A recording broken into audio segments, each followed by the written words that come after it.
He is the savior of Ghana because he is not selfish. He didn't come only for his kingdom and nation, but for the whole of Ghana. When things are difficult for any president in Ghana, and there's no hope in the world to him to use his influence to achieve what presidents and chiefs are limited by infant word for tribalism. All tribes should acknowledge him and serve under him to be impacted grace. Dear Ghana, let me tell you something. The presence of this king has helped Ghana achieve some purpose. If we don't celebrate him to the world, one day we will regret his absence. And that's when we will know how influential he was. This precious king I am talking about is Otumfuo.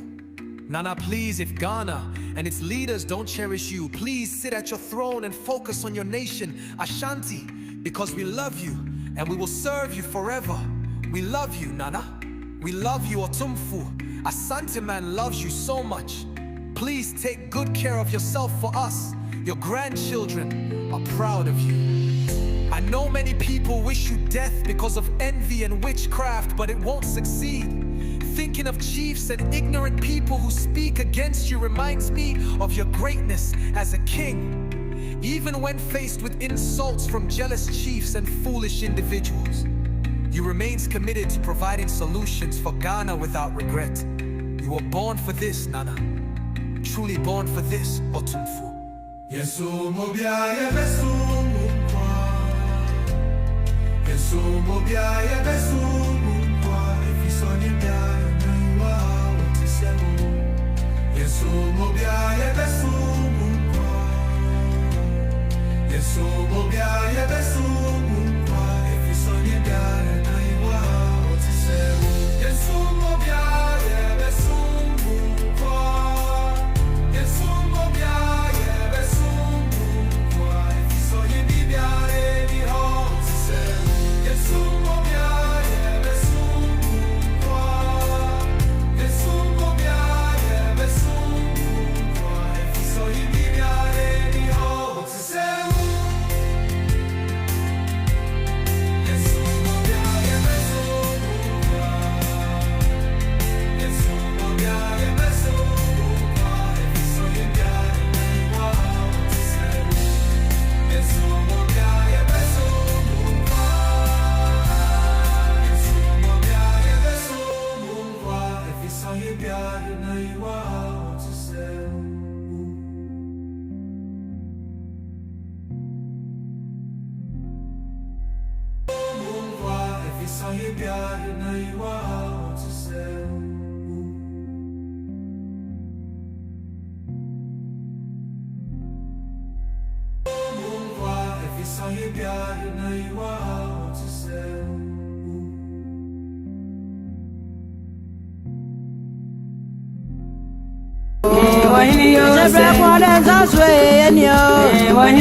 Efisoni bia yemewa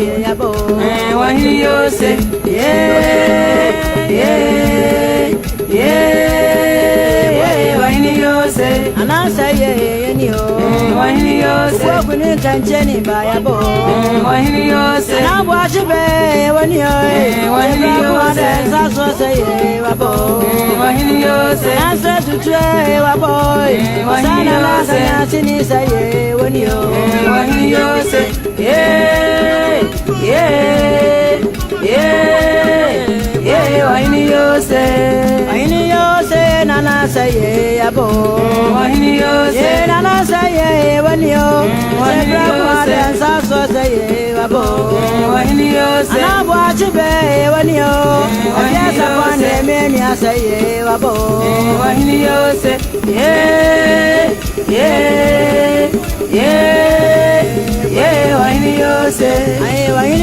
say nana say abo, and I want pimpe when you wasana makanya sinisa ye wabo wahini yose obokuni kancheni wani yo wayana makancheni saye wabo wahini yose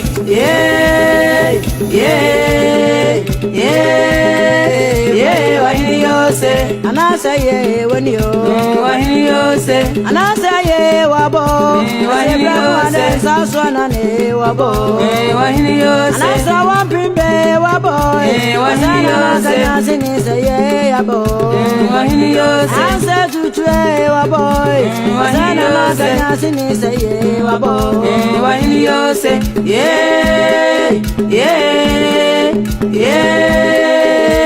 wahini yose anasa ye wani yo wahini yose anabwa chibe wabo wahini yose meni asa ye wabo wahini yose nasa tutwe wabo wahini yose saswa nane wabo wahini yose anasa ye wabo wahini yose monya safwe wani yo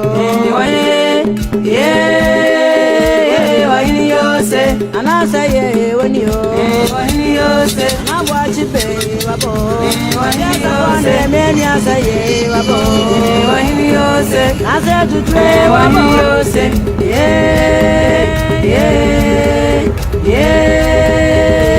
wahini yose anasa ye ni yo wahini yose okuni kancheni bayabo wahini yose anabwa chibe wani yo wahini yose saso saye wabo wahini yose nasa tutwe wabo wasana lasa sini saye wani yo wahini yose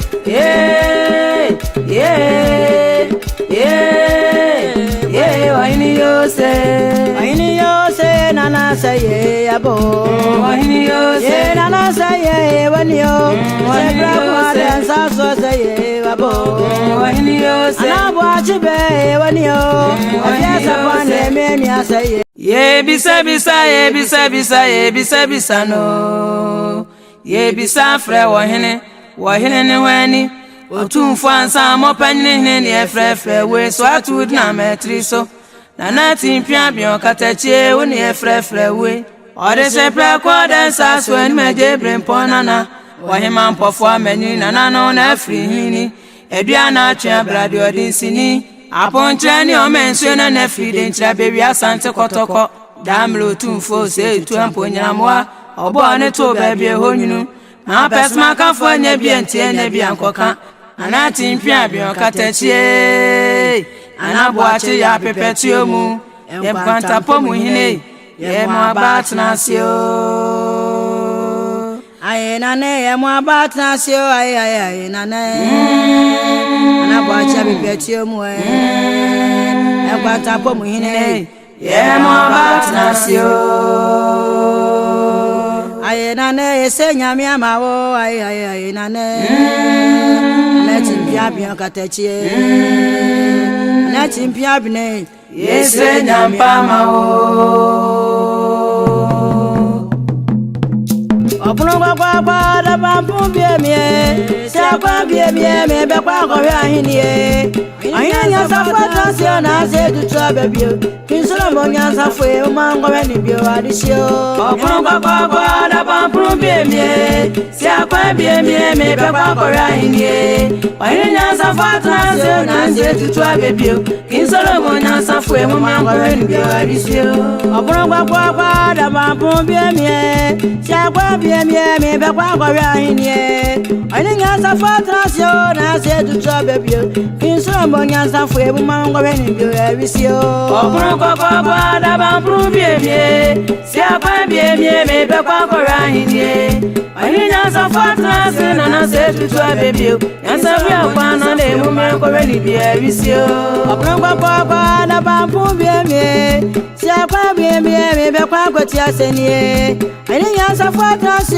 na se tutra bebio kinsolo monya safwe obu atentrodo opuno kwa da bampu biemie se kwa biemie me be kwa ko ti asenie ahina safata se na se tutra bebio kinsolo monya safwe obu atentrodo opuno kwa da bampu bie me sia kwa bie me be kwa kwatia senie ene nyansa fatrasio na se tutra bebio na sabu akwa na ne obu atentrodo opron kwa da bampu bie me sia kwa bie me be kwa kwatia senie ene nyansa fatrasio na se tutra bebio na sabu akwa na ne obu atentrodo opron kwa da bampu bie me sia kwa bie me be kwa kwa hinie ene nyansa fatrasio na se tutra bebio insolo nyansa fue umana ngo hwe ni bio ewisio opron kwa da bampu bie me sia kwa bie me be kwa kwa hinie ene nyansa fatrasio na se tutra bebio insolo nyansa fue umana ngo hwe ni bio ewisio opron kwa da bampu bie me sia kwa bie me be kwa kwa hinie ene nyansa fatrasio na se tutra bebio insolo nyansa fue umana ngo hwe ni bio ewisio opron kwa da bampu bie me sia kwa bie me be kwa kwa hinie nana ya no be kasante dumwe wadi shefred mo ae nana ya no be kasante tutwe wadi shefred mo ae nana ya no be kasante ana sawa me wadi shefred mo ae nana ya no be kasante ape jahine wadi shefred mo ae nana ya no be kasante ana papa so hine wadi shefred mo ae nana ya no be kasante ana salaine wadi shefred mo ae nana ya no be kasante ebe jambiwine wadi shefred mo ae nana ya no be kasante ebe jambiwine wadi shefred mo ae nana ya no be kasante dumudwe wadi shefred mo ae nana ya no be kasante ebe jahine wadi shefred mo ae nana ya no be kasante wana ine wadi shefred mo ae nana ya no be kasante fiasa pani wadi shefred mo ae nana ya no be kasante dumdo ae nana ya no be kasante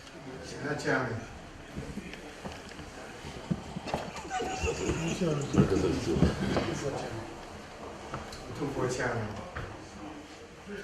jaha jaho ene kitwe foba sorry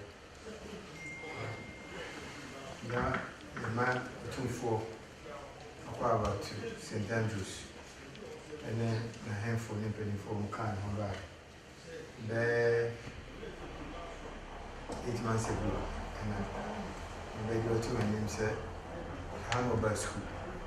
I'm more program there only actually I said that Otumfuo so they attach you I can see I mean more has same and we share our program nasi about St. Andrews and Saturday Prince William Cramps I find out so be school it's the cram back of wow me share say kakra this year I'm already 10 years I say Otumfuo attach you and I'll catch you school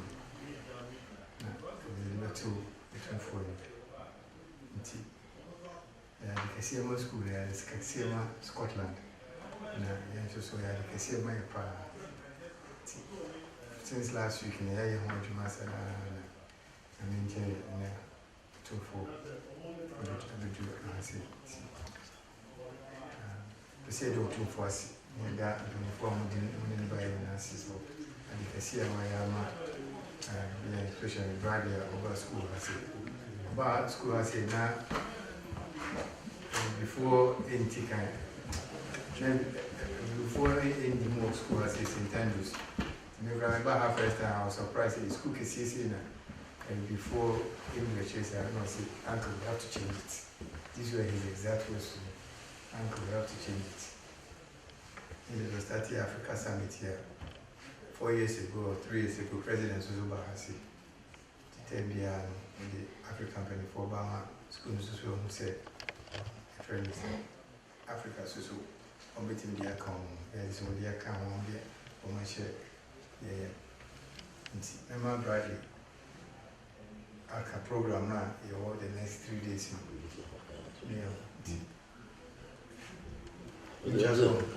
Obama ndiye pia kuna Ewa mama na kwa bawia na kauza mandena zo. Aba bale. Ni mati, acha. think I'll go on chair. I want to be we don't go with someone in sooner or there on a money in our soul. We said, Tom to say free run, and once in a ma, I would debate a band if you say, I didn't win them cassette. So, Francisco say now, and I'm a woman, and I said to true. Serious Macassa, but you must be cut. Nobody saw their mind like a simile. I bring Pong, come home.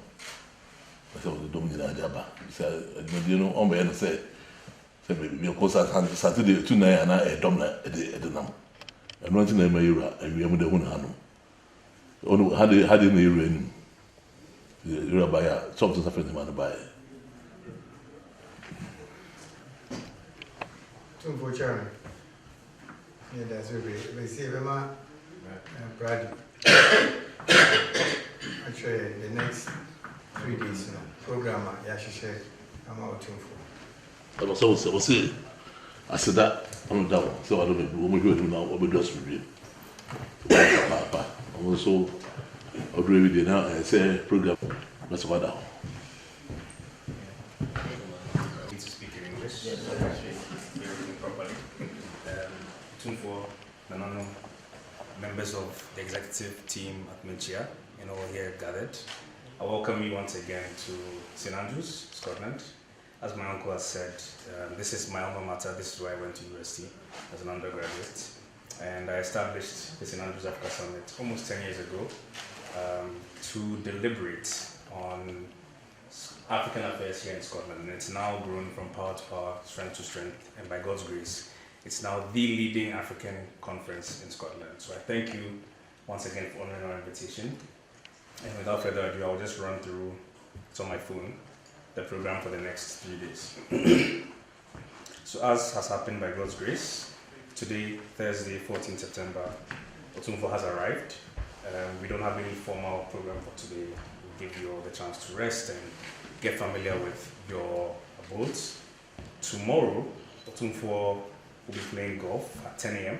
at the Ealing Golf Course. I believe I received a list from Mr. Seche as to who will be joining him for that. It's only +3. He will then return back to the estates for lunch and to freshen up, followed by a tour of the World Golf Museum, which will be facilitated by the Royal Nations Club. Now, the Royal Nations Club is the custodian of the game of golf. As you may be aware, I know a lot of you are golfers here.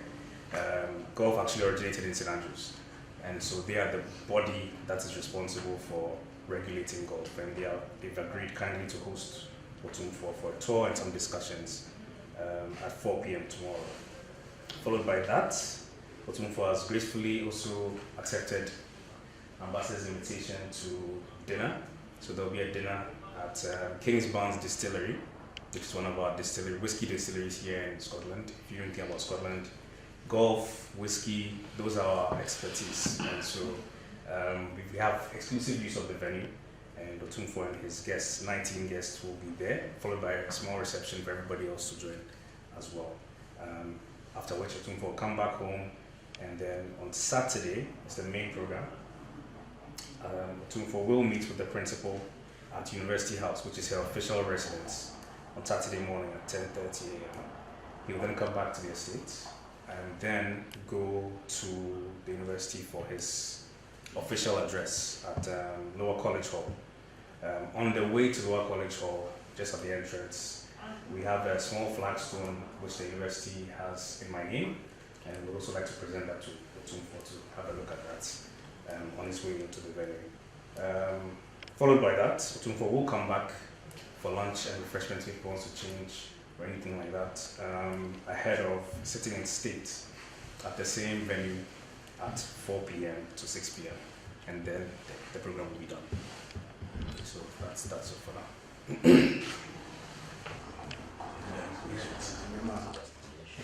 Especially Bradley, the president of the school, I said, if you say the wires, maybe when I never come in discuss it, I think it's one of the first Ashantis to go through St. Andrews.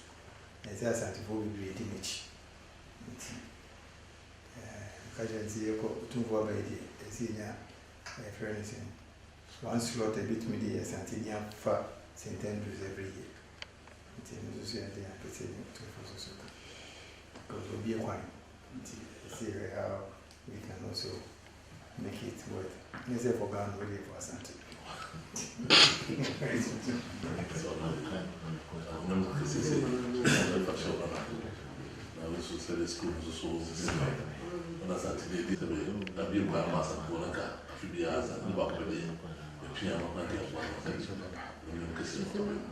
Fortunately, last night I bet myself so. I could say dinner. You done a number of quarters and ramen in the buy. To play on the AC phone. Emo, I'm out playing in anywhere. This name day because in Nigeria, you know, it's H. Okay, so I done it. Edinburgh, I'm so free Edinburgh. What you have today, free. Come as a make program. I'm so two program now. The best was so I say, why champagne will mean now. I'm also a sponsor. Obey. Well, bring them up to the moon and Sasabo. And on the fruit plate, seminar. Oh, that's what I said, you're Nigerian. So now, all bring pots. So, say, one in the channel, one of them say, bring balls over on the midi. That's what so much Sabo come with this. That's the yes, I feel quite a woman now was Pauka. So, to say, they should be now. Soon be a one of them now. Wouldn't is that next week now? Just like I say, the mom will become. It's small, it's small, it's small. We are ready friend, I'm a friend. One point for one to order was a Munyamutre. And they said in the TSC, yeah, Otumfuo, I was intended to see. So I see them as if they Understand the head man way, yes.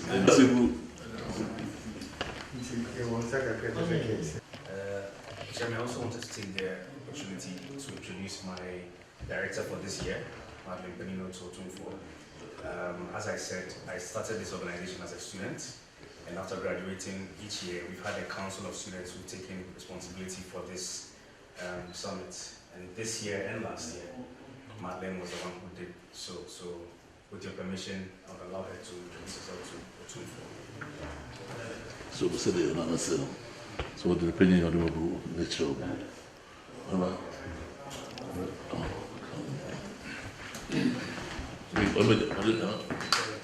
Sorry?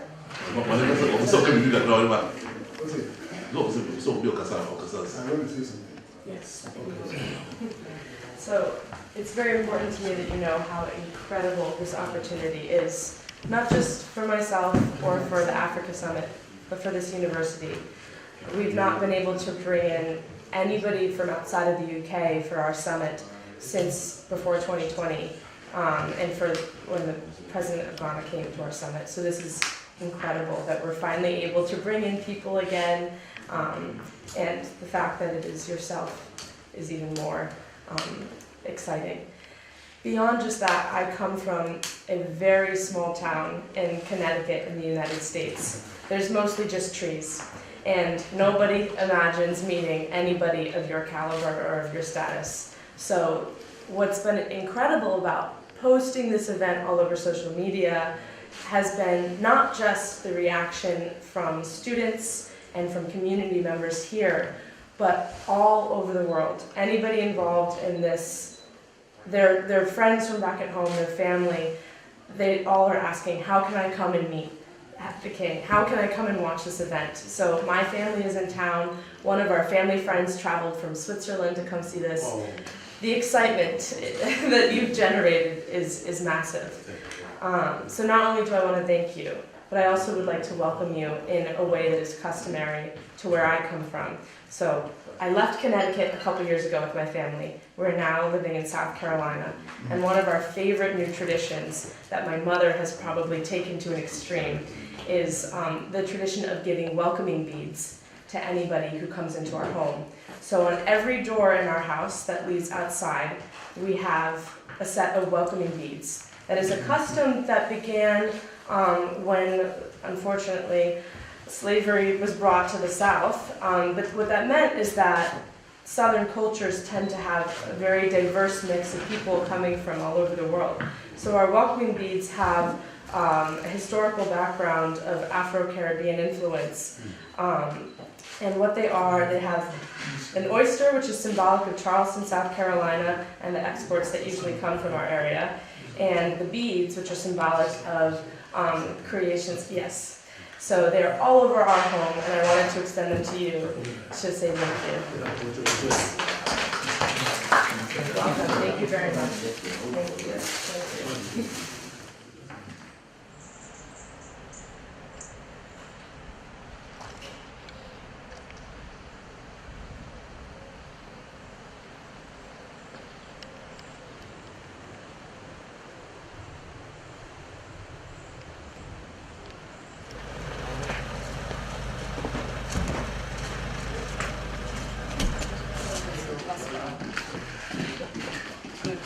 And have you had time to wear any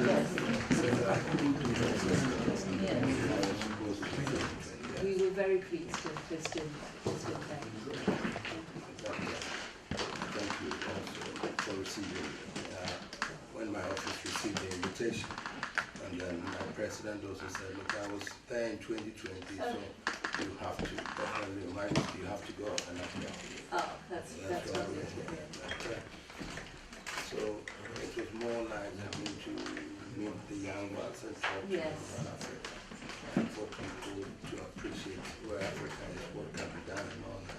Yes. And also to embolden them also after their studies to come back and help in the development of Africa. Yes, and that's very important. And I agree with you that embolden is absolutely the right term.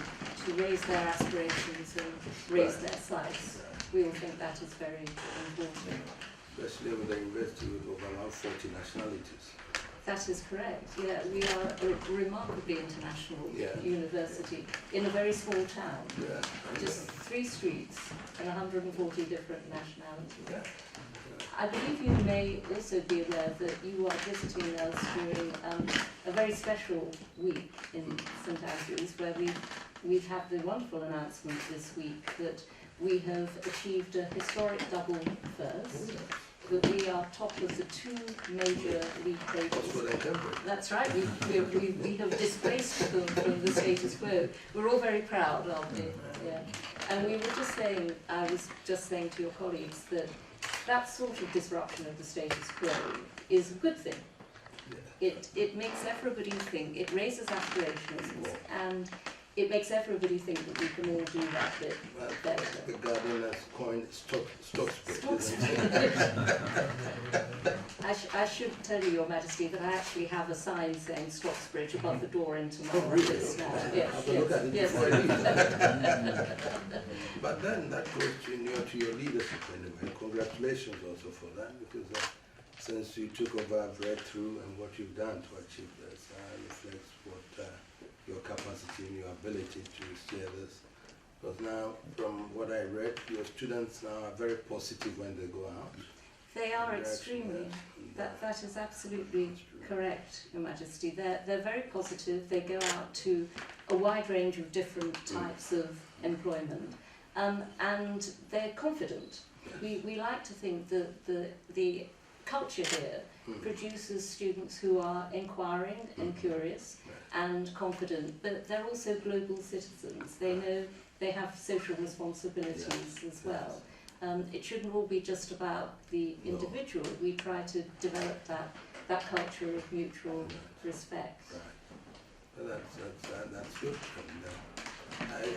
My first secretary, who was with my brother, who I succeeded, also was a St Andrews student. Yawando. Is that right? Yes, he was. Yeah, and he was so proud to talk about St Andrews in Kumasi. Oh, that's excellent to hear. Well, we appreciate those traditions. And when people talked about university, he was proud to say, "I went to St Andrews, and it's one of the best universities in the UK." Now the best university Now in the UK. Yeah, we're very proud of these achievements, aren't we? Yeah. Yes, indeed, and I think we have alumni in 150 different countries around the world, and it means a lot to all of them.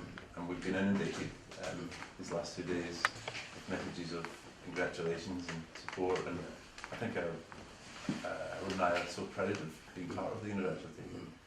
For some, they've been kind enough to say it's not a surprise. It's been inevitable. Oh, that's good to hear. It doesn't always, in my position, it doesn't always feel inevitable, but when it happens, I'm delighted that people think. Well, sitting in front of you is one of my paramount chiefs, and is the chairman of the Council of State. That is the highest body that advises the president. I see. And he's the chairman. And with me also is the chairman of my university council, the Kwame Nkrumah University of Science and Technology. And so he's here to talk about collaboration anyway. Be very interested in pursuing these opportunities for collaboration. There are some smudges and a number of institutions and universities in Ghana, but it would be good to arrange something at higher. Train a lot of our youth. Yes. And it's already made a mark, but as the His Majesty rightly pointed out, we are only 70 years old. You know, you are 600 years old, but we can exchange and then we'll learn from your varied and wide experience. So we'll look at the areas where this will be possible, and then I think take the process forward. Well, I think the learning experience would very much be a mutual one. Although we are 600 years old plus, we always take the view that we learn from the other institutions that we partner with. We have a range of very valuable collaborations across the world, with you mentioned the science in particular. And then we've looked at your computer science program is one of the best. So that's another area where we can look at. Okay, that is absolutely true. Gareth is our Dean of Science. I'm sure he would testify. I would agree. It's excellent, and I think it's trying to reach out to more people as well with a digital offering present. So I think, as the principal said, we benefit a lot from the diversity of folk that come to us and that we interact with. I think that's, as we said at the beginning, we have so many different nationalities here, both in staff and students, that we want those different views. And I think so as soon as we get that, we'll initiate. Yes, exactly. I think that would be valuable. And one of the things, as Gareth mentioned, one of the things that we are starting to develop is online digital programs. But we are very much taking the view that our university is associated with very high quality. That's one of the reasons we rank highly in the league tables. So there is quite a challenge when you move from in-person courses to online and digital, because you don't want a diminution in quality, so that actually it's just like watching television or watching somebody, just talking into a computer. So we are working very hard on our online programs to ensure that they have that individual feel to them, that they're individually curated, so that it's not teaching en masse, but rather making sure that everybody who participates feels that they understand what their development is. For that reason, we're rolling out our programs and piloting them quite slowly. But we have started in the area of data science, where we're just recruiting now, and I think that's going very well. yes, I think so. Yeah, we'll take it up. I think one of the unintended benefits of the pandemic has been that it's completely online. Yes, so we'll take it up. Yes, I do agree with you. I think it has been one of the unintended benefits, but the important thing is that we don't stay in the immediate world of the pandemic where we all just rush online. Yes, but clearly you understand the quality and excellence are our hallmarks. So I think whilst you're doing the online, there could be visits also from lecturers here coming down to supervise. Yes. We're starting to think about those sorts of possibilities that could be additions to these kinds of programs. So, because I think what we want to keep, as the principal said, is the quality and also what makes St Andrews special, which is some of those interactions. So I think we need to hold on to quality. That's marvellous. Well, we'll make sure that we exchange details and pursue those kind of connections. That would be excellent to undertake. I think we would extend an invitation for you to come and visit. Thank you. I would greatly.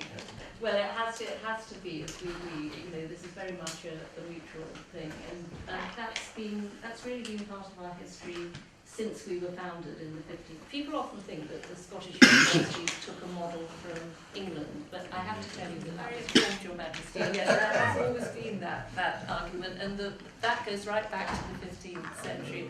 The models on which we drew were those of France, outward-looking European, and then more extensively international reputation of the university after that. And that's one of the reasons why I hope our students are part of that culture. And this, of course, extends to, Gareth is, our staff are also from different parts of the world. You can probably hear that Gareth is a New Zealander. I think I've come from as far as possible to St Andrews.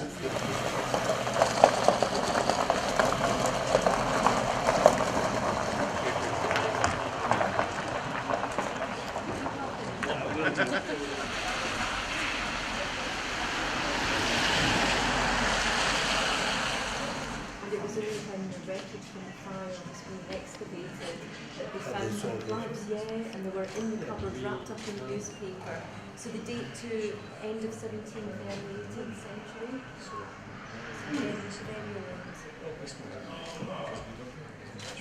So these iron club heads.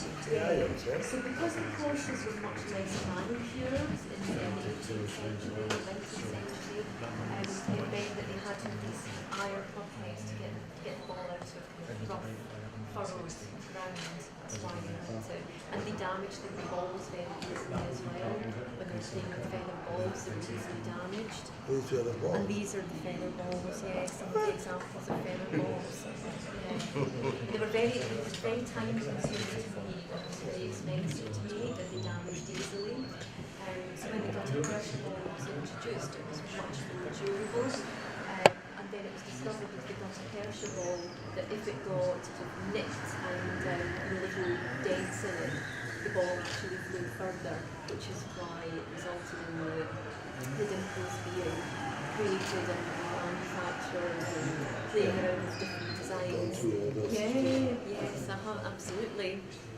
Okay. Well, and they were really pioneering. So we founded the Radical founded in 1894, and that very same year they organised and ran a national championship and also introduced handicapping systems. So they didn't waste any time getting started, and that was the really start of the handicapping system that is used today. Yeah, so this is what the women played in. So this is what they do.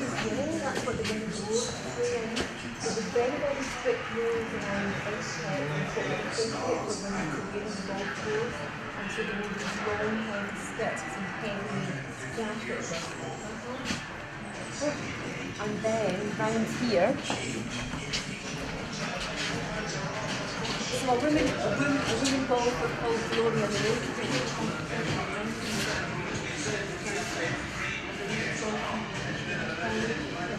And then the captain's portrait, so that's what the captain So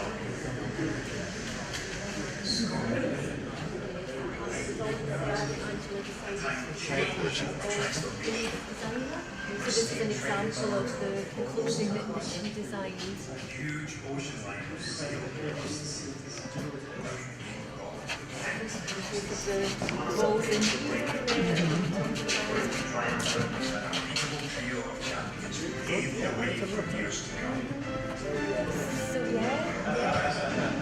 So shows the devotion. And then of course different sizes as well. The discussions between the RD and the USGA over the size of the golf ball, which has been something that's taken place throughout history. But they've always tried to align, and sometimes they haven't. A new era.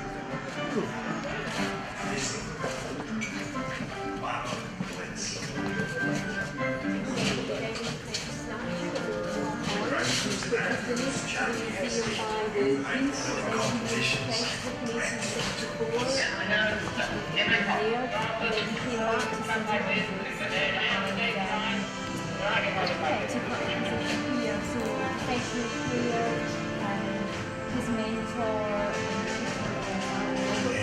once again, this game suspended. Because I'm the golf ball and Tom Ward started playing the professional ball.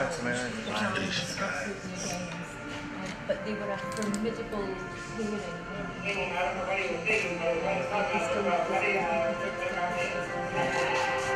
The time to rebuild, we knew the storm. Oil flies and sun, wind, or rain. So then Never failing, voted constant. artifacts from lots of different players who have been here. So yeah, we can have a look at some of the others as well. As the years rolled on, players across the globe enthralled their fans.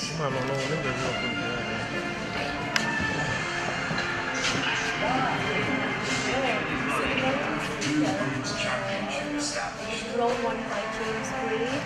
So there was a triumvirate of golfers, James Braid, J.H. Taylor and Harry Harden. They were all competing around the same time against the 20th century.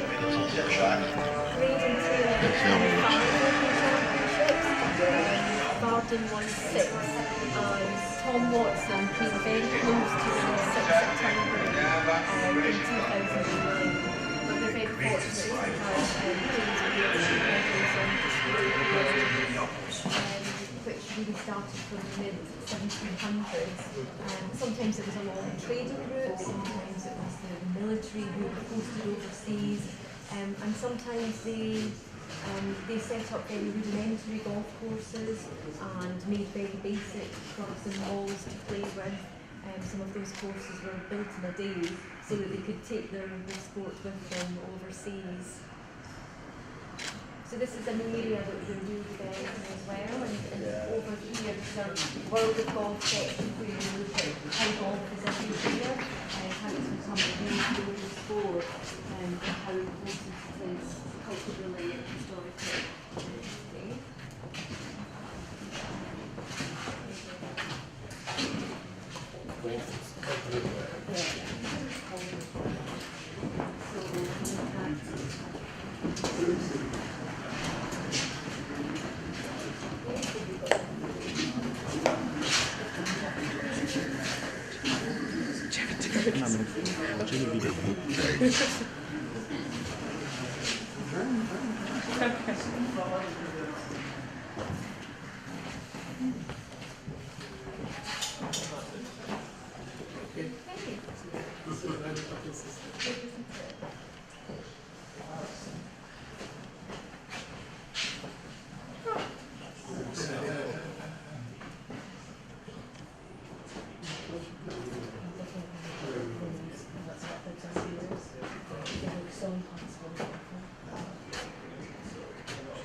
So this is the museum. I hope you've enjoyed your tour.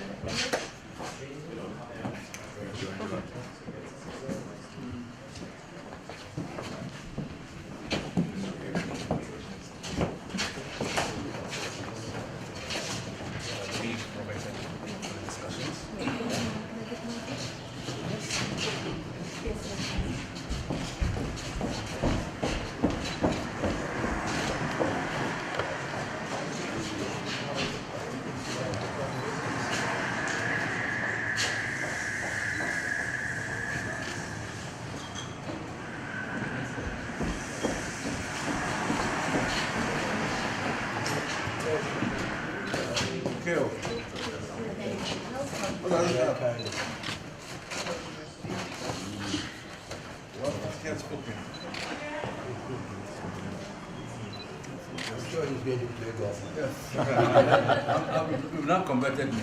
Oh, good. Yes. Fantastic. Sometimes my first game will be here on Fernando. It's all about the old course. Okay. Are these for sale? You may have some in the shop, yes.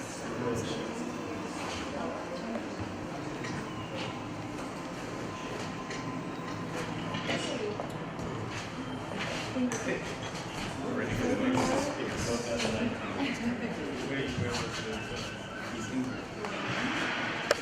Just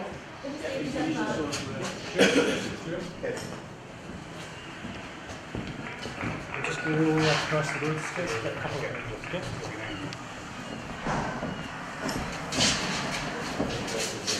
No, I'm going to high and yes, please. We'll give it to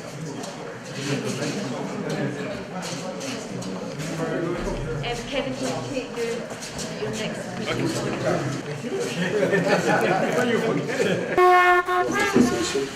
You guys took over a few months ago. I decided to bring you so that we could talk to you about development of coffee.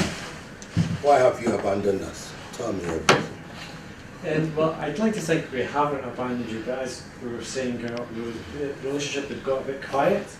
So you'll know that there was the investment into Achimota, which Tullow Oil put in, and we put some money towards a director of golf development in Ghana. I think it would be fair to say that things didn't quite work out the way we wanted them to. So we were kind of hanging back a wee bit. But now Mike Agri, who is the former president, I think, of the GGE, Mike has been speaking to us a number of times. So actually just last week we kind of spoke to Solomon and others at the GGE and asked them to submit an application for some funding. So we've received an application. We will provide some funding, probably go towards the provision of playing equipment, and that will just start the conversation going again. It would be fair to say, despite being a big golf organisation, we don't quite have as much money as people may think. So our sole source of income is the Open Championship. So everything that we get comes from that. And we have over 160 national federations that are affiliated to us around the world who are all looking for our support. So we would like to do more. The hope is that we can do more because we're trying to raise more money. But the support may be fairly modest. And particularly at the start, as we start to re-establish that relationship. But definitely there's that intention to have more dialogue, start speaking, and it's not just about the money and the funding, it's about the technicals. Yeah, the expertise.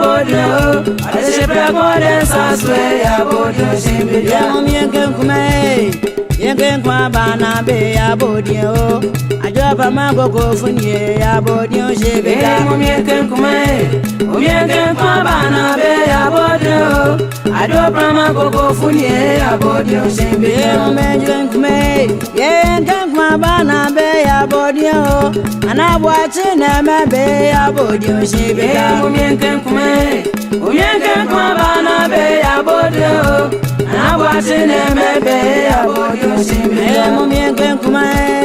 yengen kwa bana be ya bodio esa pena mebe ya bodio shebe yengen kwa bana be ya bodio ajoba mango go funye ya bodio shebe yengen kwa bana be ya bodio ajoba mango go funye ya bodio shebe yengen kwa bana be ya bodio anabwachi na mebe ya bodio shebe yengen kwa bana be ya bodio anabwachi na mebe ya bodio shebe yengen kwa bana be ya bodio esa pena mebe ya bodio shebe yengen kwa bana be ya bodio esa pena mebe ya bodio shebe yengen kwa bana be ya bodio Anabwacha wipetio mwe abodio shebe mumienke nkume mumienke kwa bana be abodio Anabwacha wipetio mwe abodio shebe mumienke nkume mumienke kwa bana be abodio Asena nanganya sinye abodio shebe mumienke nkume mumienke kwa bana be abodio Asena nanganya sinye abodio shebe mumienke nkume Yenge kwa bana be ya bodio Anabwacha wipetio mwe ya bodio shebe mumienke nkume mumienke kwa bana be ya bodio Anabwacha wipetio mwe ya bodio shebe mumienke nkume Yenge kwa bana be ya bodio Anabwacha wipetio mwe ya bodio shebe mumienke nkume mumienke kwa bana be ya bodio Anabwacha wipetio mwe ya bodio shebe mumienke nkume Yenge kwa bana be ya bodio Ogwa kunika nchenye ya bodio shebe mumienke nkume mumienke kwa bana be ya bodio Ogwa kunika nchenye ya bodio shebe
Good afternoon, everyone, and thank you for joining us for this very special event. I am delighted. Otumfuo Osei Tutu II, the 16th Asante Hene, along with several esteemed Asante chiefs, Nananam, and others, members of His Royal Majesty's administration. I will welcome His Royal Majesty fully to our university in just a moment. However, first I would like to share with you some details of today's event and express our sincere thanks to some of the people here who work hard to make this summit such a success. The St. Andrews Africa Summit, SASM, is an annual event focused on Africa and African diaspora, coordinated by a dedicated team of students here at the University of St. Andrews. SASM is designed to introduce African affairs to our students, inspire them to find out more about Africa's historical ties to the Western world, and encourage a desire to participate in the continent's future. Today's summit is particularly significant, as this is the first event leading up to SASM's 10-year anniversary this spring in 2024. Since it was founded in 2014 by Bradley Poku Amankwa, from whom we will hear more very soon, the summit has gone from strength to strength, welcoming such luminaries as the Nobel Peace Prize laureate Leymah Gbowee in 2015, His Excellency Nana Akufo-Addo, President of the Republic of Ghana in 2020, and Dr. Louis Franceschi, Assistant Secretary General of the Commonwealth in 2022. The university is extremely grateful to Madeleine Penino, the director of SASM, and everyone on the SASM committee who has worked so hard to make this event such a success. I'm told that the level of enthusiasm and collaboration from the student body has been nothing short of amazing. Thank you, and well done to you all.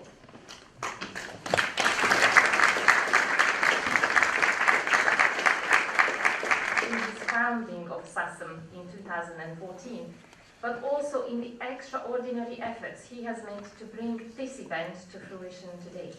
Please join me now in expressing our sincere thanks to Bradley.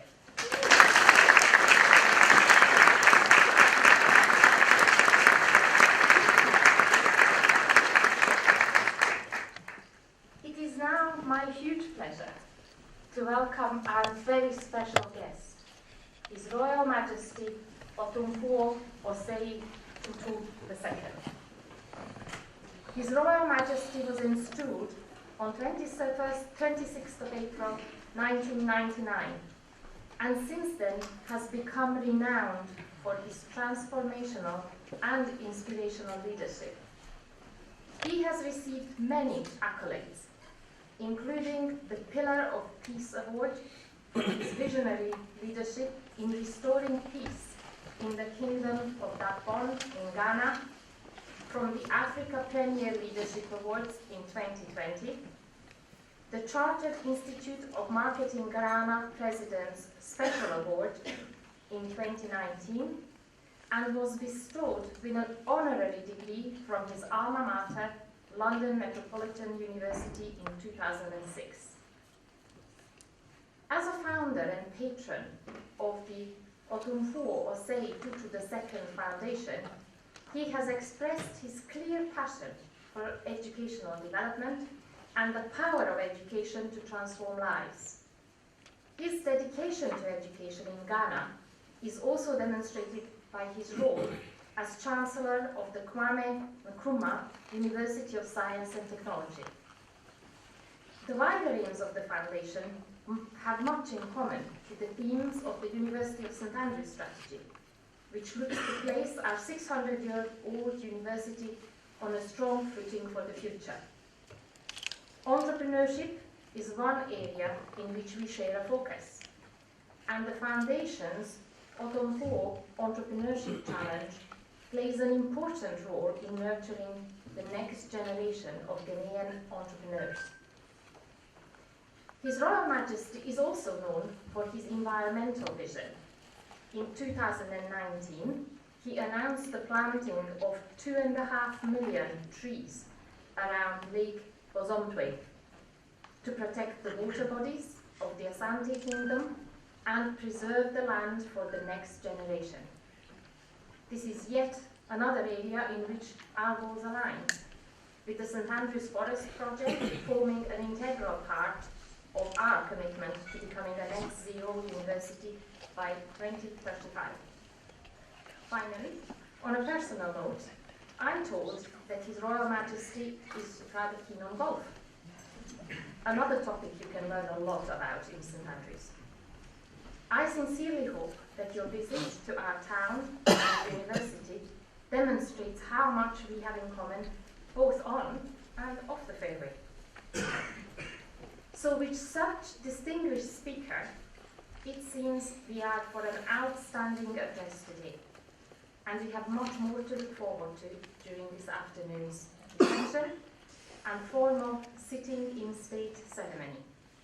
However, for now, please join me in welcoming His Royal Majesty Otumfuo Osei II.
Let me begin by thanking the St. Andrews African Summit and for that master, the university, for the kind invitation to deliver this distinguished keynote address for this year's edition of St. Andrews Africa Summit.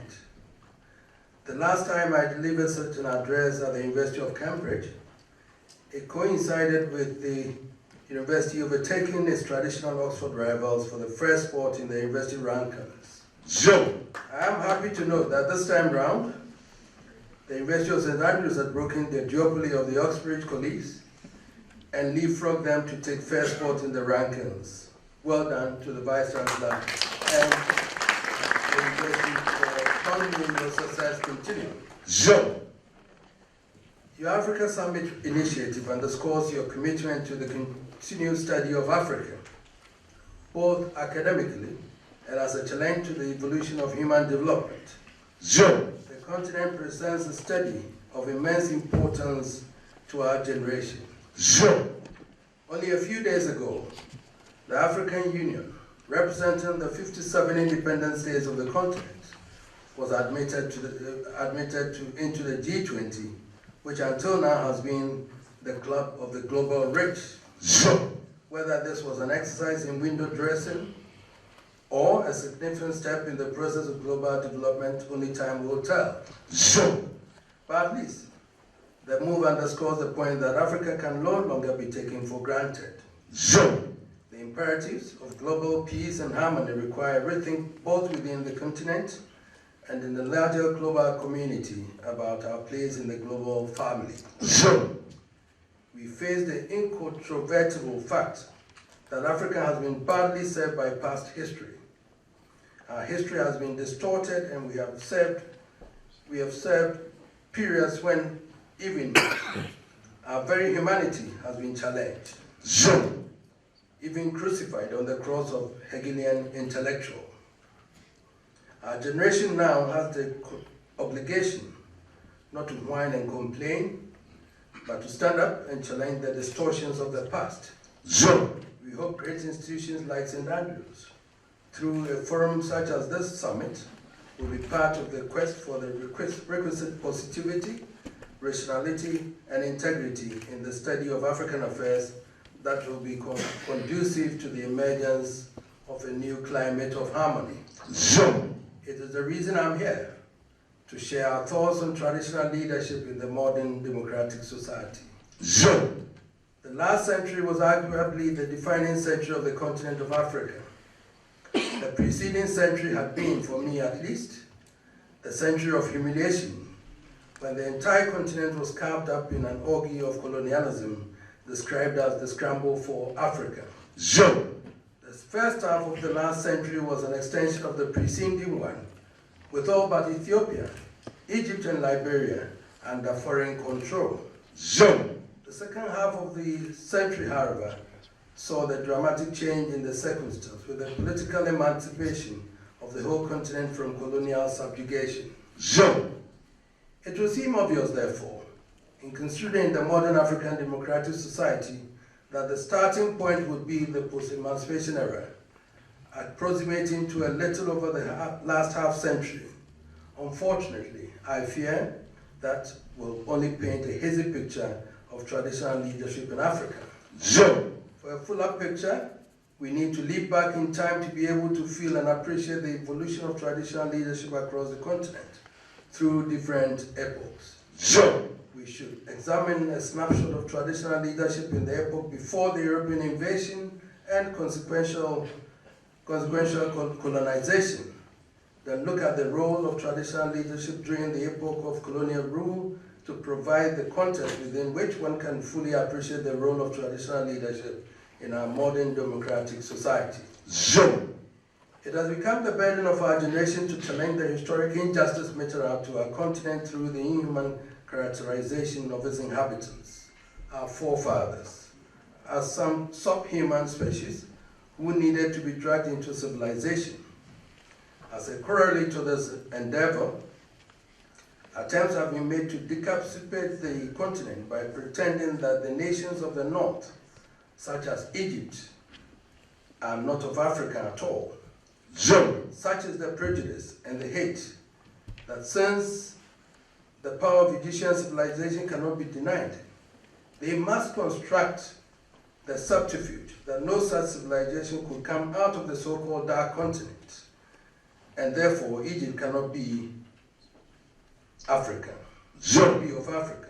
And yet, whether you believe in or deny the existence of God, you cannot deny the existence of Africa as one continuous continent. Its landmass stretching from the Mediterranean north to the Atlantic south and from the east to the west. In such a vast landmass, there is bound to be, like all other continents, great diversity in outlook among its population. And yet, of laying such differences are the multiplicity of languages, is a commonality of cultural organization and compelling evidence of the existence of African civilization in every part of the continent. Assuming there can be no denial of the reality of the civilization of Egypt and ancient Carthage in the north of Africa, we will move to the south of the continent where the promoters of apartheid had sought to eliminate every grain of African humanity. Even here, neither the impact of the Boer War nor the horrors of apartheid have succeeded in obliterating the magnificent organization of the Zulu Kingdom or the kingdoms of the Swazi. They were before the European invasion, and they are to this day models of traditional African statehood. Move on to the heart of the continent, the territories of Central Africa. Here lies the Congo, possibly the greatest victim of colonial savagery, still suffering the travails of a tortuous evolution. It was in April 1885 that the Belgian Parliament granted authority to their king, Leopold II, to assume the position of head of state of the new African possession of the Congo. He was not to be simply head of state, but the Parliament stipulated that affairs of Congo would rest in the 50s of the last century. As the flame of African nationalism burnt bright and the demand for emancipation of the continent reached its apogee, the Belgian government published some magnificent volumes of books designed to sanitize their rule in the Belgian Congo. Between accounts of the horrors inflicted by other European powers that preceded them, the first volume of the massive book published by the Information and Public Relations Office of the Belgian Congo and Rwanda ruling also attempted to assuage the hurt of the people by relaying some unpalatable truths about their history. After recounting what had been discovered about the origins of humanity in the soil of Africa, the book noted that much of Central Africa had been shrouded in mystery as a result of the absence of any written accounts of lasting monuments. The inevitable question was posed. Must we conclude from this that for nearly 2,000 years, Central Africa, cut off from European progress by the desert and by impassable rivers, saw only unorganized hordes similar to the human heads of prehistoric times? And the authors provided the answer. Not at all. This is an erroneous idea. It is still believed in certain circles where people repeat glibly that until the arrival of the Europeans in the last century, the history of Black Africa is one with prehistoric times. And the book goes on. As a matter of fact, the first Europeans who landed in Africa often found communities that were politically organized. Some of them, under the stimulus of the head of a family, who transformed themselves into a monarch, have even become kingdoms such as the Kingdom of the Congo near the mouth of the river, founded in the 13th century, or the Empire of Luanda on the frontier of Katanga, created in the 13th century. There are many evidences of these Congolese monarchies. The very first explorers from Portugal pointed out that the natives there were more civilized, and although they had not yet acquired writing skills as had the empires of Benin and Timbuktu in West, the political structures closely resembled the feudal organization of Europe in the Middle Ages. In fact, the king had divided the country into provinces and districts, at the head of which he had placed delegates chosen by himself. However, in certain cases, there were already popular elections, a kind of democratic counterweight in embryo opposing authoritarianism. There were rather highly developed techniques. The castle of iron and copper was known, Also, the art of pottery and the weaving of clothes so strong that the Portuguese used it as sails for their boats. Certain animals were raised, pigs, sheep, goats, and also poultry. Moreover, long before the arrival of the Europeans, millet, sorghum, banana, peas, squashes, and yams were grown. Such was the Congo, the official Belgian government publication tells us, when their king, Nzinga Intimo, received the delegate that the King of Portugal sent to him in 1484. Testament to his sagacity, King Nzinga Intimo immediately dispatched emissaries of his own to the King of Portugal, asking for masons, carpenters, agricultural laborers, and missionaries. In short, all the technicians he needed to help him improve the living conditions of his people. This exchange resulted in the establishment of a strong tie between the kingdoms of Portugal and the Congo, based at the start, not on conquest or vassalization, but on an alliance. The two kings, on an equal footing of formality, exchanged ambassadors, and these diplomatic relations continued for many years. King Nzinga Ntimo was succeeded on his death by his son Don Afonso, who continued with his father's quest for the development of the lives of his people. He opened the country to more Europeans and had his son sent to Rome to receive ecclesiastical training, becoming the first African bishop in 1518. Don Afonso established diplomatic relations with the Netherlands, Brazil, and the Holy See, and between 1504 and 1539, he sent 3 emissaries to Rome, insisting on being accorded the same privileges as accorded the King of Portugal.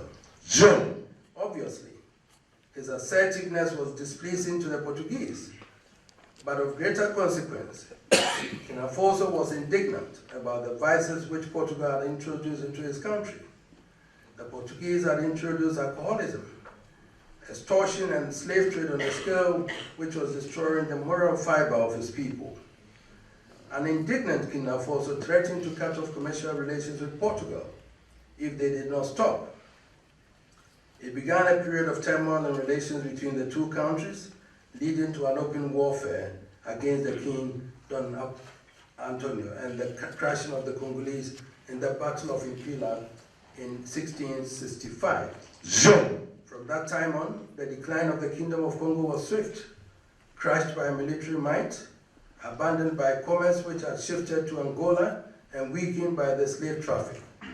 The Congo was reduced to vassalization, and as a phantom state, it was finally dismembered definitely in 1885. A sharp Belgian publication lamented that the privileges extended by the original alliance between the two states have soon been corrupted, giving way to trickery and violence. And the alliance was transformed into such a vast system of exploitation that in 300 years it succeeded in converting into a gigantic slave market this country which might have known a better fate. The Kingdom of Congo was not the only one in the Central African Basin. The same Belgian Congo book also recounts the story of the Kingdom of Bakabu as perhaps the most ancient of the Congolese kingdoms, certainly the one where African civilization has reached its highest point, and the only one which, frozen in a kind of proud conservatism, had remained at its ancient aspect down to the present day. The Bakuba are said to have settled in their present abode as early as the 6th century. Their history is not so much that of conquest as of the development of an original civilization which organized a social system and sought out its own aesthetics. We are told that a taste for beauty is one of the dominant traits of the Bakuba people. Everything in this country is decorated, chiseled, custom boxes, cup, drums, walls of houses. So much for Central Africa, as narrated, not by some African radical, but under the authority of the Belgian Vice-Governor General of Belgian Congo. What do we see in the East? As far back as the 11th century, the Kingdom of Mapungwe was trading with Arab merchants on the coast of the Indian Ocean. The Kingdom of Mapungwe, 1450 to 1760, had overthrown the Kingdom of Zimbabwe circa 1220 to 1450 and was itself defeated by the Aussie Empire, which succeeded in expelling the Portuguese colonies from the Zimbabwe Peninsula. In 1838, however, a powerful army of the Shoda clan, led by a celebrated Zulu general, Mzilikazi, defeated the largest Sona-speaking empire, taking advantage of the heightened internal rivalries. British descended on the territory, managed to gain the signature of King Otumfuo on a document purportedly granting him concession to mineral rights in the territory. From this flimsy foundation, which will hardly survive any legal scrutiny today, began the chain of events leading to the naming of the territory as Rhodesia and to its eventual annexation as a British colony. Away from Rhodesia, in today's beautiful Uganda, we have the powerful Kingdom of Buganda, founded in 1818 and to this day in total control of its affairs within the Republic of Uganda. Need I tell you about the glory of the Empire of Abyssinia, the glorious Ethiopian Empire, which is the only African empire to have successfully fought off European subjugation. Emperor Haile Selassie may have been overthrown by his own military in our time, but his heroism will forever glitter in the history of our great continent. And so to my home backyard in West Africa. The three most powerful kingdoms of ancient Africa were the empires of Ghana, Mali, and Shonga, all rising in the land stretching from present-day Mauritania, taking in Mali, Guinea, parts of Senegal, down to parts of present-day Ghana. Ancient Ghana began in the 1st century at a time when Europe was in the wilderness by establishing the lucrative trans-Saharan trade route between West Coast and the Mediterranean seas. For 400 years, it maintained a state which, by any measure, was on a par with any European state. Internal squabbles led to the collapse of the Ghana Empire, but the predecessor empire, the Mali Empire, built on the legacy of the Ghana Empire and succeeded in creating what was to be one of the richest states on the globe. In Timbuktu, they built one of the greatest centers of Islamic scholarship and learning, teaching all the sciences, mathematics, astrology, and astronomy, creating one of the great universities in Islamic studies with a library of more than 350,000 books and manuscripts. By the sheer efficiency of organization and management, Mali became one of the richest states of the time, and its most famous king, Mansa Kanka Musa, was regarded not only as the richest man of his time, but is considered by many experts today as the richest man of all time. When Mansa Musa made his pilgrimage to Mecca, the convoy of caravans he sent laden with gold almost sent the Arabian economies into a spin. The power of African traditional rule did not die with the ancient empires in West Africa. Near our time, we've had the kingdoms of Benin, Ile-Ife, and Oyo, and the Hausa Empire of northern Nigeria. And we've had the Mosi and, of course, the Asante Kingdom. Each of these kingdoms, the empires, have evolved through ingenuity of their people, creating institutions of governance and organization appropriate and in many ways ahead of their time. To the extent that human civilization grows from the interplay of forces, there's nothing to doubt the capacity of these kingdoms and empires to grow organically from continued contacts with other civilizations without the trickery and treachery of colonialism. So what became of Africa? As all the continent fell under the yoke of colonialism in the 18th century. As I see it, the colonial endeavor manifested itself through two characteristics. What I will characterize as the Oriental model, that is the French, Belgian, Dutch model based on the quest for assimilation, and the British model based on indirect rule. The policy of assimilation was premised on the proposition that the African was of a lower order of humanity and needed to be helped to rise or assimilate into a higher order, which was the European. It was the offering of the status of a semi-skimmed prototype, a shade above the African but still not good enough to be the full European article. Nothing expressed this absurdity better than the Belgian attempt to abolish Congolese nationality, recounting controversies about Congolese nationality following the annexation into the Belgian colony. The official Belgian Congo book we have already cited confidently asserted in the 1950s.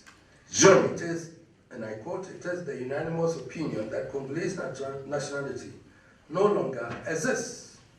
Then, having regard to the existing legal documents referencing Congolese nationality, it felt duty-bound to explain further. It is not a question of a nationality, but of a special status. Since the Belgian constitution provides that the Congo can be governed according to special laws, it can be said that the Congolese are Belgians enjoying a special status. In other words, what distinguishes the Belgian living in the mother country from the Congolese is that the latter are Belgians with a Congolese status. This convoluted mishmash is further expanded as follows. The native population is ruled according to the extent of its evolution, either by the written statutes or by a native statute. The degree of evolution that permits the native to be placed under the written statute is officially recognized in the course of a special procedure. Every Congolese has the right to be registered as soon as he has attained his majority according to the civil code. If he can show by his training and his way of living that he has reached a state of civilization that proves him fit to enjoy the rights and fulfill the duties stipulated in the written legislation. The French may have been less obnoxious and certainly better at managing the process of assimilation, but faced with the countervailing force of African intellectuals like Lepos and Gore, Aimé Césaire, Albert Camus, determined to assert their own identity, the assimilation enterprise had little hope of sustainability. It thus had to be the British model of indirect rule that is of relevance here. British colonial policy acknowledged the primacy of a traditional governance, and while they did not endow them with the scope of development, they were nonetheless co-opted into the process of governance in a very practical sense. The traditional structure of governance under the direct rule of the chief remained undisturbed at the local level, leaving the colonial civil servants to concentrate on law and order, taxes, and the provision of such social services as education and healthcare as colonial rule would allow. This collaboration between the traditional rulers and the colonial administration served their purpose well, and when, for example, the Gold Coast was cited as a model colony, it was not because Britain had sent in a special breed of colonial administrators. It was because the traditional structure on which the colonial authorities were riding had proven to be that much efficient and effective. But if it served the colonial order well, it unwittingly opened fault lines in the substructure of the edifice of the independent states of the future. For few of the nascent political leaders of the liberation movement fully appreciated the dynamics of the situation their traditional rulers had to navigate. Conversely, the traditional leaders could not by themselves fathom how the relationship between them and their once loyal subjects would change in the emerging political environment.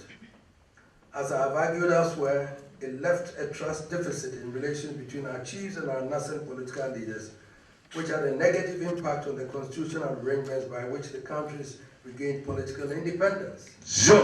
For example, the British managed to accord special protection for the Kingdom of Uganda in the Constitution of the Independence of Uganda in obvious gratitude of the critical support the colonial administration received from the kingdom. But it left a deep political scar in relation with Prime Minister Milton Obote, who eventually tried to abolish the kingdom. Thankfully, the kingdom was restored and remains in full flow today. The political dynamics in Ghana preferred a different outcome. Efforts to give traditional authorities a sustainable status in the independent constitutional order failed largely because, as history often tells us, we do not always appreciate the danger until we are in the grip of the elements. In Nigeria too, while the North managed to integrate traditional leadership at the time, the southern states were less obliging. It remains my view that the trust deficit created by the colonial circumstance in turn created the fault lines which gave rise to the instability of the post-independence constitutional order. We have in the past few minutes undertaken a journey into time, into the glories of ancient civilization in the mighty forests of Africa, seeing the fateful encroachment of European colonization and the eventual subjugation of the continent. And we have arrived at this point where Africa has regained a political freedom. Now, we are required to examine how traditional leadership has adapted to the new democratic societies of our time.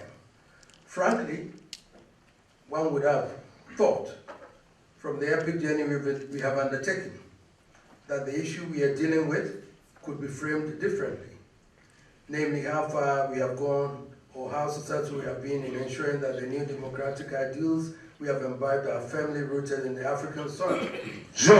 That, to me, is the elephant in the room. Or if I may, for Ghanaian political balance, the umbrella in the rain. In the half-century since the political emancipation of the continent, the independent states of Africa have undergone bewildering experiences. Military coups, civilian wars, extreme famine have intertwined to create a far more edifying image for the continent, and it cannot be outrageous to suggest that we are still groping for the correct pathway to the realization of the aspirations of torchbearers of African liberation.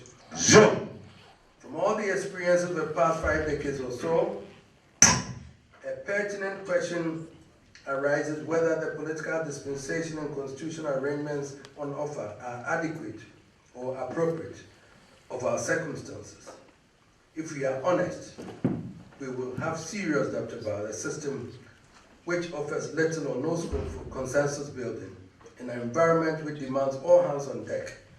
A system so focused on the winning and retaining political power that considerations of national interest become subservient to considerations of political party and private pockets. Has it been an act of misplaced political indulgence for us to believe that democracy is one size fits all, or a package for simple straight transplant? It may very well be in my view. I've always had a brilliant surgeon here with me in my team, and if I didn't know, at least he would remind me that there's nothing like a simple transplant. So much has to be done to prepare the body before a transplant. Otherwise, you risk the trauma of organ rejection. As with the body, so it is with the polity. However you package the system of governance, it will only survive in the right environment. Unfortunately, we in Africa have been obliged to succumb to the proposition that merely transplanting a multi-party electoral system is sufficient to guarantee the sustenance of democracy and achieve the development goals of the state. I fear this is a grave error, and I say so not because I do not accept democracy, but because what we see only postulates a caricature of what democracy in its fullest sense should be. We have attested to the history of African civilization and governance going back millennia. We have proven how far Britain utilized and relied on the system of traditional government to ensure the success of its colonial administration. I would have thought that we would have sufficient confidence in what we have built, which has served us over the centuries, to use it as a foundation on which to erect a new governance structure, and to then explore how we infuse the new ideas into them to give us a dynamic system appropriate to our conditions and circumstances. Let us be clear. The French Revolution abolished the monarchy under the banner of liberty and fraternity, but democracy did not abolish the monarchy in Britain and the rest of Europe. Democracy was built on the solid foundations of enduring monarchy, and much of Europe and the rest of the world is the better for it. What makes it impossible to use the traditional institutions of Africa as the foundation for the construction of democratic institutions of our new independent states? It has to be a matter of great regret that even after the failures of the initial independent constitutional order, we still surrendered to the arrogant proposition that the true African creation is unworthy. I fear this perpetuates the old colonial absurdity which consigns all African achievements and creations to the rubbish heap. It is significant, it is against this background, that we can now look at the role of traditional leadership in the new democratic state. From what we have learned so far, it should be evident that with few exceptions, the constitutional arrangements of the new African democracy leave traditional leadership at the peripheries of national governance. Within that limited range, much good is often accomplished. Traditional leaders offer useful counsel and advice to elected political leaders and serve as interlocutors between them and the ordinary people. As we all know, 80% of the population of Africa lives in the rural areas. The primary loyalty of this mammoth community continues to be with their chiefs. Inevitably, their leadership is critical in the quest for development and prosperity of any country. Contrary to the misconceptions of the times, the evidence is that wherever traditional leadership is strong, they are able to maintain peace and national cohesion. The issue for contemplation, therefore, must be whether the role of traditional leadership should be limited to the peripheries or whether it lies at this stage in our evolution, at the heart of critical decision making. I hasten to add that there is no expression of personal displeasure. In the 24 years of our reign as a Asantehene, we've had to deal with 5 presidents of the Republic. I can only pay tribute to all of them for their exemplary wisdom and their commitment to the common good. They've all accorded us the respect and honor, being open to counsel as circumstances demand. But that is because they have all been decent men, well steeped in the culture and traditions of their people and conversant with the influence of their chiefs. Their respect for tradition, however, does not hide the fact that the system of governance in situ places serious constraints on the role of traditional rulers in the governance of the nation. One would have thought, for instance, that the good offices of the traditional leader could be used more purposefully to facilitate dialogue between contending political actors to encourage consensus building and minimize tension and acrimony in national political discourse. That would immediately create an additional layer of the support mechanism needed to sustain national cohesion and stability. It is an option derived from our tradition which would strengthen the foundations of the democratic state, but which is not available now. We have seen how effectively it works as applied on an ad hoc basis in peace settlements. Is it not worrying that we cannot yet find scope for the application of this healthy traditional mechanism to facilitate the resolution of conflicts that adversely impact the economic development of the nation? I should at this stage deal with what has emerged as a matter of the greatest consequence to the fate of our continent. It is the regrettable phenomenon of the resurgence of military coups in Africa. In the first 2 decades of political emancipation, a spate of military coups rocked the continent and took away the first generation of leaders for the immediate post-independence era. Having gone through the experiences that followed, the continent concluded that its fate lay in the orbit of democratic governance, and so it has been for the past 2 decades. The resurgence of military intervention suggests that something has gone seriously wrong. Let me make it categorically clear that regardless of the circumstances, I do not think that military intervention offers a solution at this point in the evolution of our continent. There was a time when circumstances produced the notion that power flew out of the barrel of a gun. Those times are over, and we face completely different circumstances now. The critical problem confronting Africa is the economy. From north to south, east to west, and all the joiners in the center, the burden is the economy. It is how we ensure every citizen and every family has food on the table. It is how we create jobs for our young men and women so they can stay and serve their country. It is how we find resources to provide education and healthcare for our people. It is how we apply the intellectual gifts with which God has richly endowed us to improve the conditions we inherited. It is about how we mobilize the rich cultural resources for the good of our society. The state of our economies impinges on the security of our states. Poverty and unemployment, creating stability, will present both opportunities for the discordant voices. And yet, the simple truth of the matter is that there's no quick fix for economic melodies.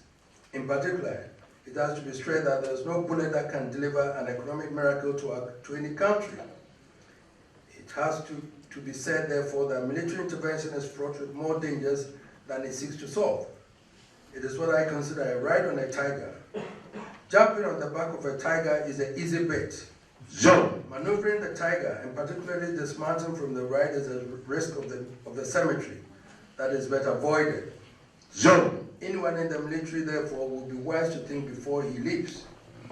As they say, the road to hell is paved with the best of intentions, and however grievous the temptation, and however genuine one's motivation, some precipitate actions may produce the effect of pouring fuel on an already inflamed situation. The problem you create may be worse than what you seek to solve. Having said that, we should also be clear that what is happening is telling us something we dare not ignore. It tells us that we have to do better at managing our economies, to break the cycle of poverty and unemployment and give hope to our able-bodied youth to remain and work for the development of the continent, instead of seeking the least opportunity to escape to greener pastures as well. It tells us that we cannot continue to outsource our problems, and no African leader can sleep happy as long as there's an African boy willing to make the perilous journey of modern-day migration. But it also tells us that something is gone awry with our vaunted democratic experiment that needs urgent fixing. I do not think it signals a rejection of democracy as a system of governance. What I think it is doing is throwing into question the structures we have built within our democratic system. And that, I would suggest, reinforces the questions we have been raising about the constitutional arrangements of the African democratic states. I take issue with the notion that our traditional system of governance are wholly undemocratic, and that political parties can better relate to and represent the interests of the people. Of course, we do not question the need for political parties. In every community, citizens may have different views on social and economic issues, and people should have the right to bond together according to their beliefs, and political parties offer the necessary platform for this. However, the cultural and traditional beliefs of Africans transcend his political beliefs, and therefore, while they may split among political lines, they remain bound together by their traditional beliefs. Unfortunately, we appear to suffer from the misconception that political parties will delink people from their superstructure. Let me just give you an example of my own Asante Kingdom, whose system of governance reflects every Akan state. Contrary to the perception of old, the Akan state was not the feudal state of Europe. Every Akan citizen and family belongs to a clan, and every clan is linked directly to a traditional stool. It is the occupants of these stools who are the chiefs constituting the traditional councils. In other words, the traditional council is composed of the direct representatives of all the families within the state. In Asante, we have gone further. We've created stools for communities of residents who are not citizens. Thus, we have the Anlo community who have been traditionalized in the Asante Kingdom, the Fanti community, and the Zongo community, all represented in the Kumasi Traditional Council. The closest analogy one can make to our system would be to have representation of, say, the large immigrant communities like the African and West Indian and Asian communities represented in the British Parliament. Deliberations are open and as rigorous and intense as you will find in any state legislature. But underpinning it all is the inviolable respect for traditional ruler, traditional order. All matters of adjudication or conciliation are conducted through an open, fully documented process, and all chiefs and attendants are called to express their conclusions. The beauty of it is that every chief always has his advisors and may consult freely before stating his opinion. As an exercise in democratic practice, I would not yield to anyone on the efficacy and democratic nature of our process. We're able, through our system of adjudication and conciliation and arbitration, a myriad of litigation that would have paralyzed the judicial system. Our Queen Mothers are resolving domestic issues and leading the way to the empowerment of women at all levels. So the million-dollar question is why it is still impossible to achieve a fusion of our traditional system with the new democratic elements that will give us a strong, sustainable structure. It asks how such a fusion will impact on the gargantuan challenges of economic development. I am sure there are many objective analysts who wonder whether our economies are not beyond the narrow confines of partisan politics to manage. Indeed, there are many who now believe our problems require the pulling together of all available talent and human resources, but regrettably recognize that the realities of party politics make it impossible to achieve. The issue that arises is why traditional leadership cannot provide the platform for greater collaboration in the process of decision-making on critical issues of economic management, which overcomes the sensitivities of partisan politics. Surely, as an African setting, this is not impossible to contemplate. It is the reason I'm not overwhelmed by the enormity of the challenges facing Africa, and the reason I ask the world community not to despair about the condition of our beloved continent. We are the children of immortal Pharaoh, the children of Mansa Musa, the heirs of Otumfuo King Osetutu, the children of King Chaka Zulu. We are what we are and what we were, and we will be what we are. Not the caricature of some proto-Europeans that history has portrayed us, but proud Africans confident of their destiny. We know where the destiny of Africa lies, where our future lies. Africa should look to its path to find its future. And that future can only be as bright as the African sun. Before some of us begin to run for cover, let me offer one assurance. The future is not clouded in revenge or retribution. It is the future of reconciliation and positivity and cooperation. Remember, my great uncle, King Prempeh I, returned from 25 years of heart-rending exile, shaking no doubt, but unbowed, and called for the people of Asante Kingdom to embrace the new reality and join together to build a new state of the Gold Coast, which is now Ghana. That spirit of conciliation has reigned with us to today. So did my dear friend Madiba Nelson Mandela, who walked out of Robben Island after 24 years to hold a hand of friendship to his captors and so heralded the collapse of apartheid. I have no doubt that African spirit of reconciliation will prevail in that future and will shine a new light through the darkness that today threatens to engulf the world in conflict. We need from the world community's understanding and support, genuine support to efforts to overcome the ravages of economic wars. In that setting, we can look forward to a strong, regenerated and developed Africa, enriched with the inspiration of its glorious past, sharing prosperity with the rest of the world in peace and harmony. And Ghana and Britain can look forward to a new era in which confidently celebrate the possibility of our historic ties and consign any of its ills to the tales of forgotten folklore. Thank you, St. Andrews, for the opportunity to share our vision of traditional Africa in this episode.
Dear Emana, welcome.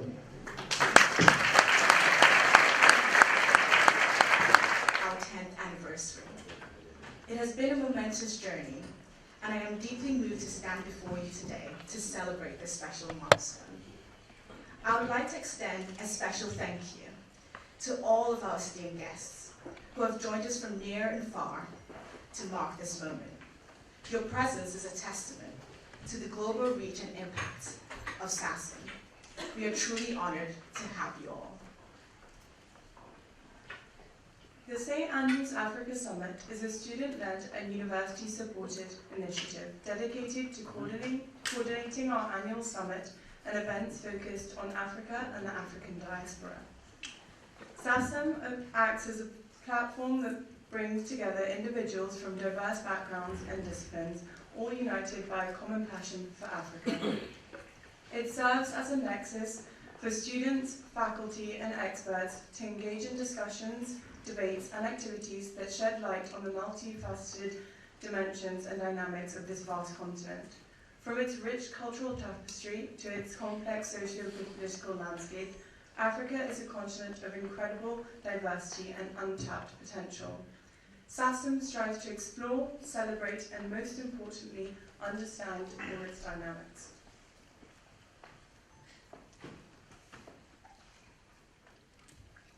Having His Majesty here to start out our 10th year is not just a privilege, but a symbol of the values and aspirations we hold dear at St. Andrews.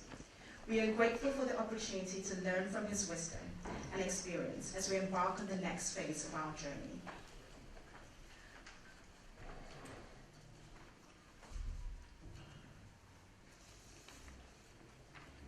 As previously mentioned, this year is especially meaningful to us as we celebrate our 10th anniversary of the St. Andrews Africa Summit and have the distinct privilege and honour of hosting an extraordinary guest with extraordinary significance. His Majesty, King Otumfuo Nana Osei Tutu II, the 16th Asante's presence here today is an immense honour and a source of inspiration to us all. We are particularly highlight his role as a peacemaker in Ghana, West Africa, and Africa as a whole. His Majesty's leadership, wisdom, and commitment to the development and well-being of his people are an enduring example of the positive impact that individuals can have on their communities and the world at large. As you have seen today, the St. Andrews Africa Summit is not just an event, it is a commitment, a platform to challenge prevailing narratives about Africa's political and economic affairs, and inspire genuine interest and desire to actively engaging in Africa's future within the St. Andrews environment. This is crucial because Africa's challenges and opportunities are not confined to its borders. In today's interconnected world, the choices and developments in Africa have far-reaching consequences globally. From climate change to global trade, from health crises to international security, Africa always plays a pivotal role. The St. Andrews Africa Summit provides us with the tools and knowledge to comprehend this role and better foster a more informed and responsible global citizenry. In closing, let me express our profound gratitude for your presence here today. As we embark on our 10th year, we are filled with hope, determination, and a sense of purpose.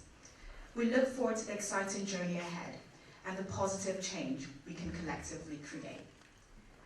I would like to now introduce our SASM Director, Madeline Panino.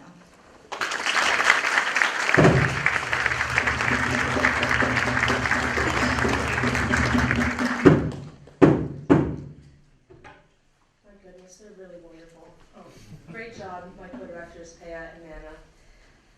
Generally speaking, I think my family, friends, and team can vouch for the fact that I really never stop talking. And I can always find something to comment on or add. However, these past couple of days, beginning with meeting with the King's lovely advance team and Bradley, to greeting His Royal Majesty and the High Commission at their estate, to welcoming them at the Eden Golf Course, to sharing glasses of whiskey at the King's Barn reception, and now, finally, hearing from His Majesty King Otumfuo Nana Osei Tutu II at this keynote. I am finally at a loss for words, so it's very good that I came prepared. I have some things written down. If I may, I will now introduce myself a bit further, my team, and this event's creator. I speak to you now as the director of the St. Andrews Africa Summit. My journey with SASM predates my matriculation here at St. Andrews. As a member of the COVID class entering university in the fall of 2020, my peers and I found ourselves joining societies and applying to committees through online networks months before our arrival. After applying and getting accepted to work as a content deputy for SASM in the spring of 2020, I ended up working with every SASM team member for over a year and a half online before meeting any of them in person. I was then working in my second year with the co-director, Callum McIntyre, who asked me to take over his role as head of content. The following spring, he asked me to be his co-director. Working closely on the content team together from the start, Callum and I became a tag team, whose sole purpose for SASM really became the heads of restoration. Summit heads of restoration. What does that mean? As a result of COVID, the natural knowledge transfers between director to director or from old team to new was non-existent and impossible. The graduated teams lost touch and therefore oversight as to who took over SASM in that 2-year limbo period brought on by COVID. Callum essentially made a long to-do list of administrative tasks in need of saving or revamping, dedicating his time as director for the summit to preserve what he could and rebuild what he could not. This includes saving our social media accounts, which possesses our outreach network and promotes our events, launching new team bank accounts, and reaffiliating our organization with the student union. It is vital to include Callum, who graduated from the university this past spring, in SASM's story, because prior to being introduced to or working with SASM's founder, who has set the organization's values, Callum already embodied the defining characteristics of SASM: passion for and dedication to the furthered education of himself and of others, planning and hosting professional events, and providing an additional space and network within our university for students coming from within continental Africa and from those eager to feel more connected to Africa. Because of Callum, SASM has persevered and persisted. Because of Callum, our current team has been able to focus on rebuilding sponsorships, on improving the production of our review magazines and other types of SASM content, such as our graphics and our marketing capacities. We have been able to create new and restore old partnerships with student groups on campus, such as those representing SASM and their respective teams today, the Roosevelt Group and the Afro-Caribbean Society. The greatest of all, SASM is now able to focus on hosting prestigious events with prominent world leaders, such as His Royal Majesty, the King of Asante, just as we did prior to COVID-19 in the winter of 2020, when SASM hosted President Nana Akufo-Addo of Ghana. Working with Callum has taught me about what kinds of people SASM must be composed of and who I should surround myself with more generally. SASM team members are defined by their resilience and flexibility. When hosting large events such as this, a team has to be able to get knocked down, mostly unfazed, and pick itself up again with every bit of faith that will recover, move past an obstacle, prepare better for the future, and perhaps avoid facing a similar mistake again. Now, when hosting large events with team members living across the world, the team needs to be patient with one another, honest with what they can commit to, and trust that despite lags in conversation or meetings, that their teammates are true to their word and accomplishing their tasks. I can honestly say that my team accomplishes all of that and more. My co-directors, Mana and Pia, both worked incredibly taxing jobs this summer.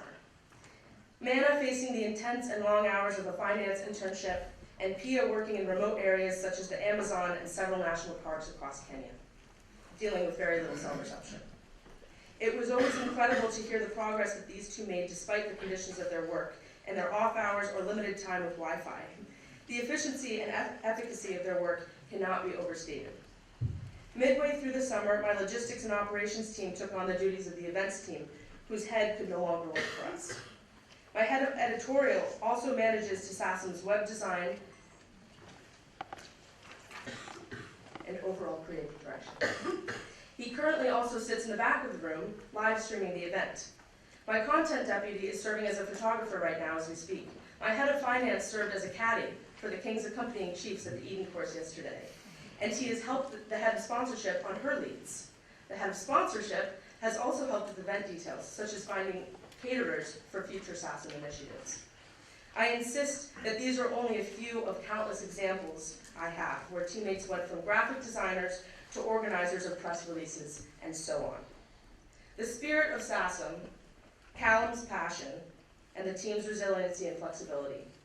These defining characteristics lead back to the founder I referred to briefly earlier in the speech.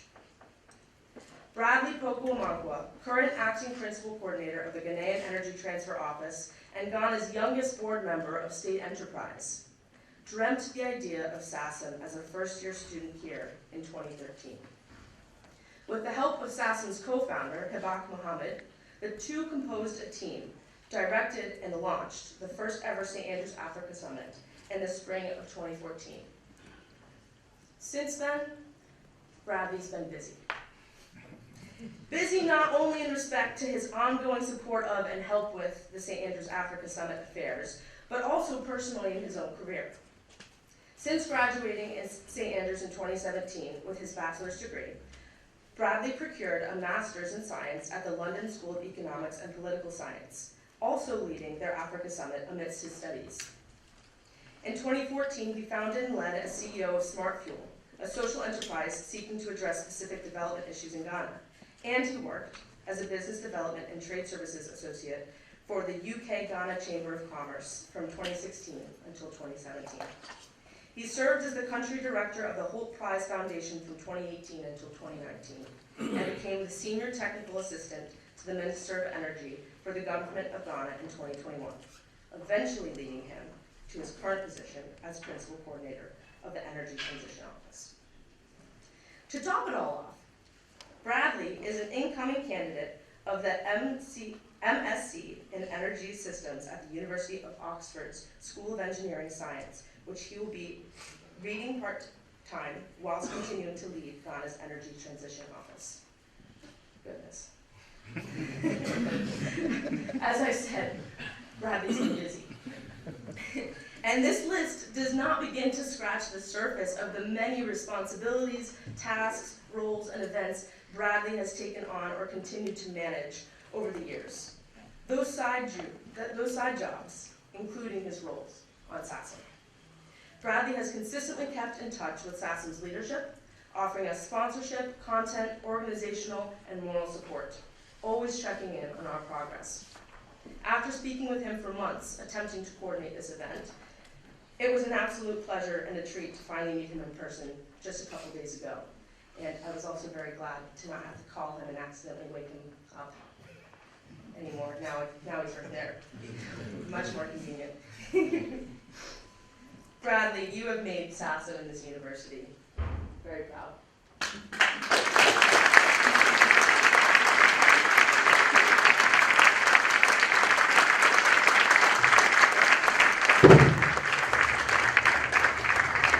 And not to speak for those in the crowd, but I expect you have instilled great pride in those who travel to attend or participate in this event today, including your family, friends, and of course, His Royal Majesty the King and his accompanying High Commission. You've made them all very proud as well.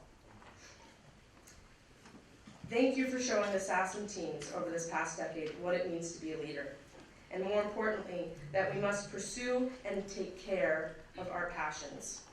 For you, that has meant looking after us, for SASM, and for the further education of others. Kudos and congratulations to you, Bradley.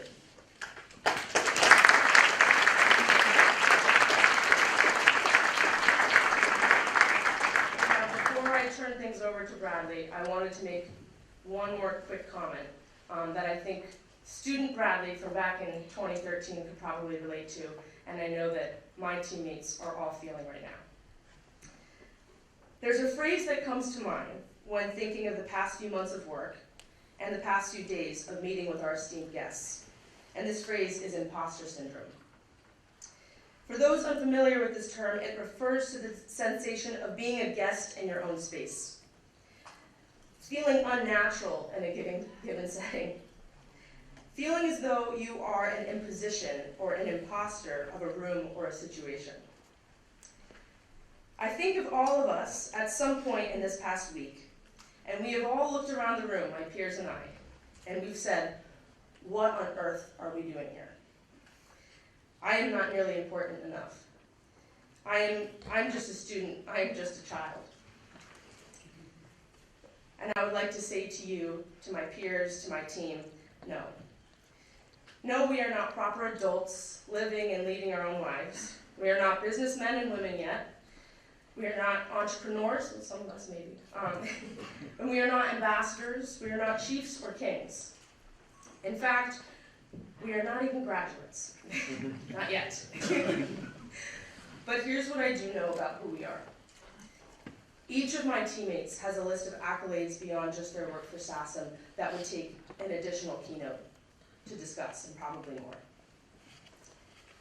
Every person on my team and on the Roosevelt Group and the Afro-Caribbean Society committees has earned their place in work effort, listed resume items, but mostly passion. I ask you all, when this is over, please look at the photos, the videos, and any other content coming from this event. Look at how natural your smiles are, and pay attention to the sincerity of the smiles that you receive in return. I note this because I want you to recognize that you are not imposters. You are meant to be here with His Majesty and his delegation. Your hard work shows in how naturally you appear to those around you, how poised, professional, welcoming, kind, appreciative, helpful, and excited you have been. I am forever in all of your corners, looking out for the next opportunity to highlight the successes that each of you deliver on and are. Now, without further ado, I welcome Bradley Otumfuo to the stage to further introduce himself, to welcome and thank His Majesty King Otumfuo Nana Osei to do this.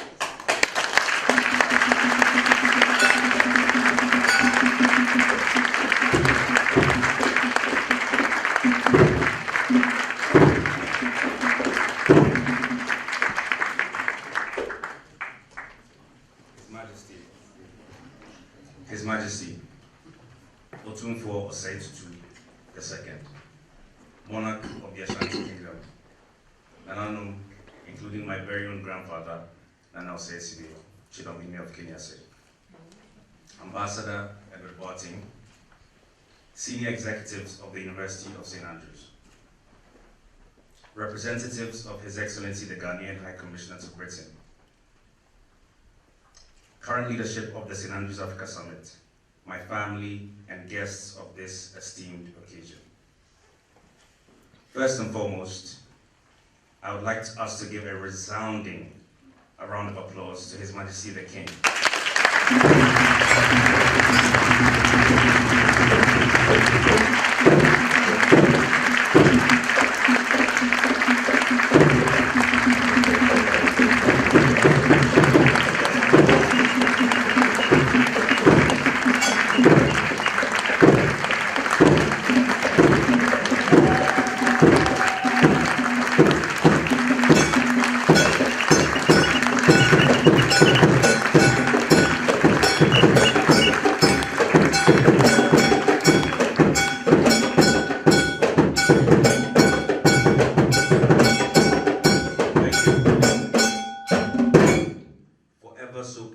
Accepting my invitation.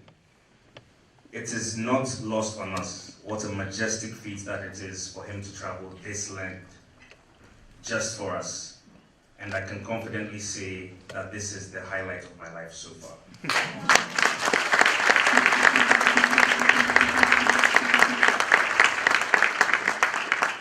Your Majesty, thank you for the honor done me my family, the St. Andrews Africa Summit, and the entire university. We are ever so grateful, Your Majesty.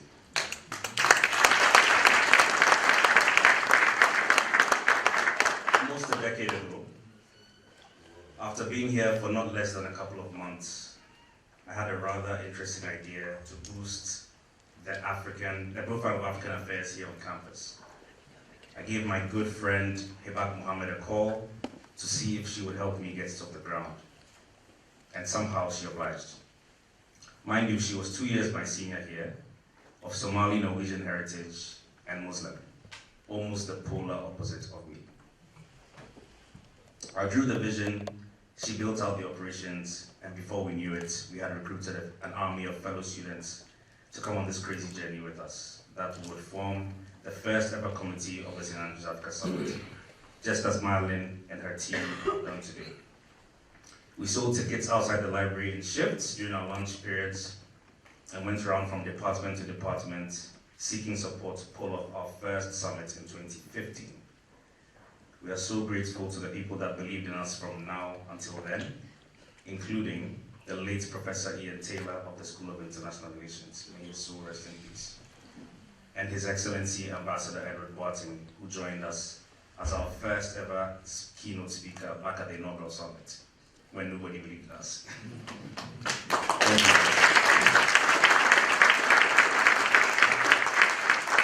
And he has also been an incredible pillar of support towards our milestone event today. Thank you, Excellency. It is my utmost pleasure to be back at my old stomping grounds, and I would like to congratulate us, as we've all done today, for retaining the #1 spot as the topmost British university for the 2nd year running, beating our good friends from the south, Oxford and Cambridge, once again.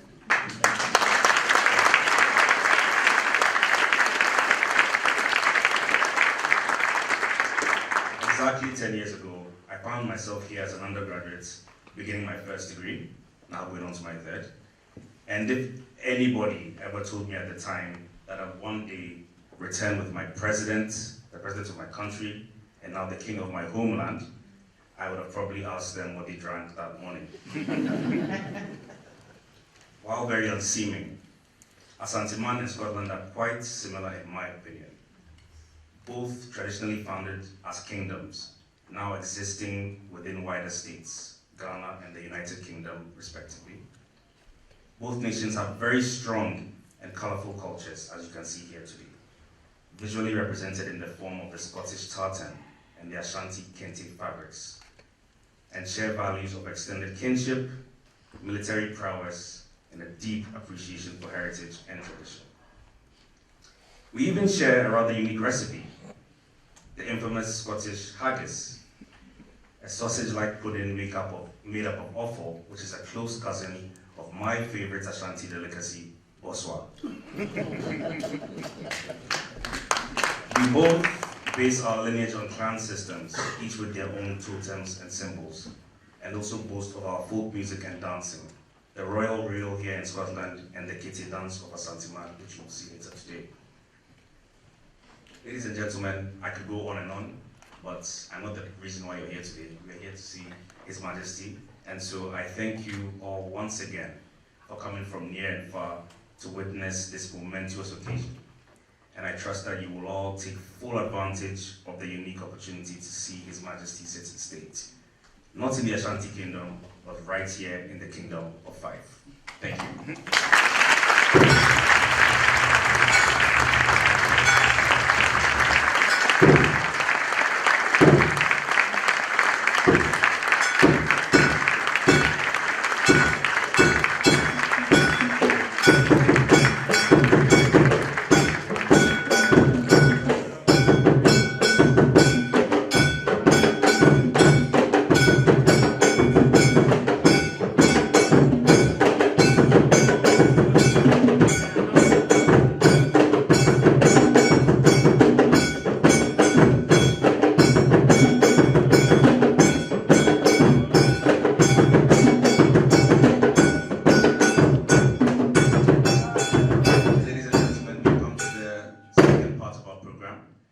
At this juncture, we will have the opportunity to greet His Majesty in what we call the sitting in state, and we will form an orderly line. The protocol team here will assist us. We will come, we'll file from, is it right to left?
ask all members of the audience to please take a seat. His Majesty will be leaving us shortly, in a couple of minutes. Just as a general protocol, everybody else must remain seated while His Majesty and his delegation leave the room. Once he is done, we must stand, but you will wait for them to leave before we can leave. Once they leave, there is a reception upstairs with drinks and some light canapes for all interested. Thank you.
Andrew.